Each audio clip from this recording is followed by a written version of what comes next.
Bonjour à tous et bienvenue sur Tout TV Africa dans cette nouvelle édition de Gatingo. Après la délégation burkinabé conduite par Jean-Marie Karamoko, le chef de la diplomatie burkinabé, c'est au tour d'une délégation nigérienne de rencontrer le président togolais Faure Gnassingbé. Ce 12 août 2024, cette délégation nigérienne avec à sa tête le ministre nigérien de la Santé publique, de la Population et des Affaires sociales a été reçue par le président togolais Faure Gnassingbé à Lomé. Ses représentants étaient porteurs d'un message de leur président, le général Abdourahmane Tiani, à son homologue togolais. Selon les informations, le ministre nigérien a, comme la délégation burkinabé, exprimé la reconnaissance du Niger à Faure Gnassingbé pour ses actions en faveur de la paix et la stabilité dans la sous-région et en Afrique. Nous avons été reçus par son excellence Faure Gnassingbé. Il s'agit d'une mission dépêchée au Togo par son excellence le général de brigade Abdourahmane Tiani pour remettre un message de fraternité au président du Togo, a-t-il déclaré. Ces différentes visites des délégations des pays de l'Alliance des États du Sahel suscitent de nombreuses interrogations sur le continent. Qu'est-ce qui est en préparation? Pourquoi ces allers-retours chez le président Faure? Telles sont autant de questions qui restent pour l'heure sans réponse. Il faut également noter que le Togo a toujours entretenu une bonne relation avec les pays de l'Alliance des États du Sahel. Ces 4 pays renforcent leur coopération bilatérale et se soutiennent mutuellement. Le Rwanda et le Mali veulent renforcer leur coopération sur invitation de Paul Kagame. Abdoulaye Diop, le ministre des Affaires étrangères du Mali, était à Kigali au Rwanda ce 11 août 2024 pour représenter le colonel Assimi Goïta à la cérémonie de prestation du serment du président rwandais.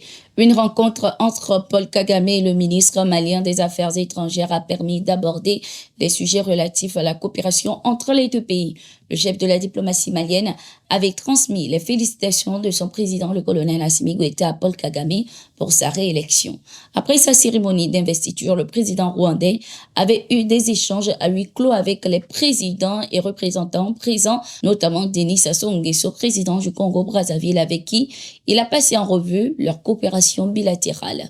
De manière similaire, ces échanges avec le président de la transition gabonais, Brice Oligui Nguema, ont souligné l'importance de consolider la coopération entre Kigali et Libreville. Il a également eu un moment de partage avec le général Abdel Fattah al-Burhan, chef de la junte militaire soudanaise, et Ousmane Sonko, le premier ministre sénégalais à la tête d'une délégation.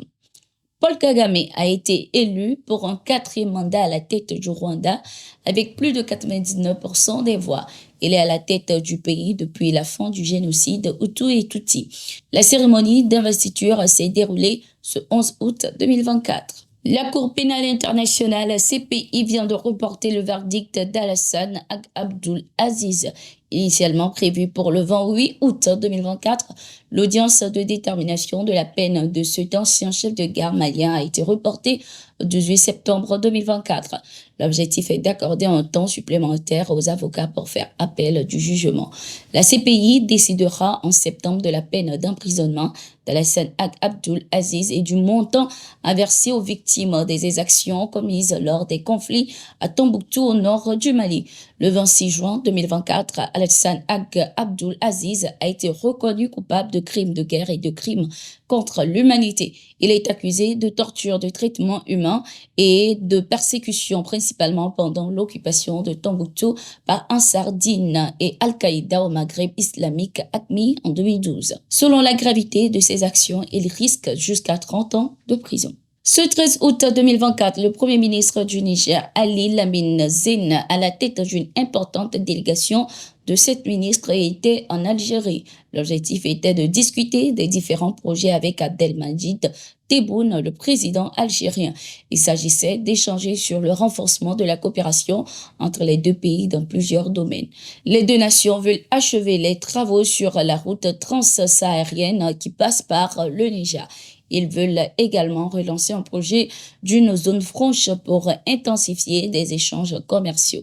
Notons que cette visite est un pas important vers la décrispation de la tension qui existe entre les deux pays depuis l'avènement du CNSP au Niger. Le Mali, pays frère du Niger, est toujours en période de guerre froide avec l'Algérie.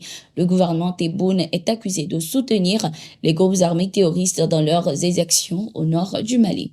Au Burkina Faso, le couvre-feu dans la région de l'Est est prolongé de 30 jours, notamment du 14 août au 13 septembre 2024, de 0 heure à 4 heures du matin.